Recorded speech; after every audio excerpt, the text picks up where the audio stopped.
ప్రభు అయిన యేసుక్రీస్తు మధుర నామంలో మీ అందరికీ ఉదయకాలపు శుభములు తెలియజేస్తూ ఉన్నానండి. ఈరోజు దేవుని వాక్యము సంఖ్యాకాండం 9వ అధ్యాయం 18 యెహోవా నోటి మాట చెప్పున ఇశ్రాయేలీయులు ప్రయాణమై సాగిరి.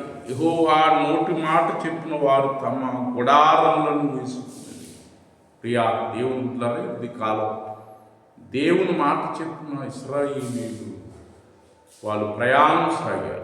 2026 సంవత్సరం అంతా దేవుని మాట చెప్పిన మన ప్రయాణాల్లో, మన పనిపాట్లలో, దేవుని యొక్క మన ప్రయత్నాల్లో దేవుని మాట చెప్పిన మనం చేయగలిగితే దేవుడు మన కుటుంబాలని, ఆయన మన బిడ్డలను ఆశీర్వదిస్తాడు.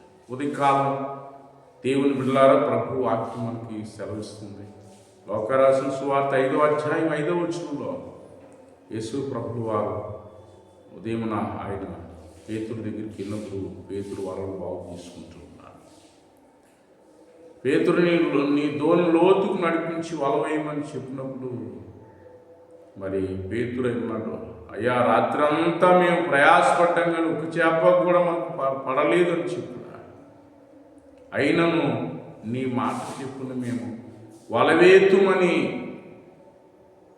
చెప్పి అలాగూ చేసినప్పుడు వారి విస్తారమైన చేపలు వాళ్ళు పట్టుకోగలిగారు. ప్రియా దేవుని బిడ్డలారా, ఇది కాలం దేవుని మాట చెప్పున మనం చేయగలిగితే దేవుడు మన జీవితంలో విస్తారమైన ఆశీర్వాదాలు దేవుడు అనుగ్రహిస్తారు.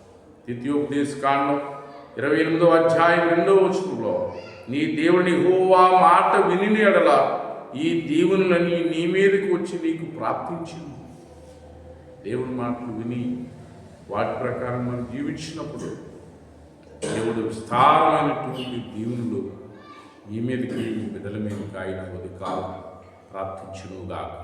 ఆమేన్. ప్రార్థన చేసుకుని మహాపరిశుద్ధుడైన తండ్రి, ఉదయకాలం ప్రార్థనలు ఏర్పిస్తున్నటువంటి వారిని, వారి కుటుంబాలను దీవించి నీ మాట ప్రకారంగా 2026 సంవత్సరం బిడ్డలు నడుచుకుని ప్రభువా దైవికమైన ఆశీర్వాదాలు, ఆయన ఘనమైన కార్యాలు, అద్భుతాలు నీ బిడ్డల జీవితంలో మీరు జరిగిస్తానని వాగ్దానం చేశావు. ఆయన ఆ విధంగానే నేను ప్రార్థనలు ఏర్పిస్తున్నటువంటి వారిని, వారి కుటుంబాలను దీవించి ఆశీర్వదించి యేసు నామమున ప్రార్థించి వేడుకుంటున్నాను మా పరమ తండ్రి. ఆమేన్. My God bless you.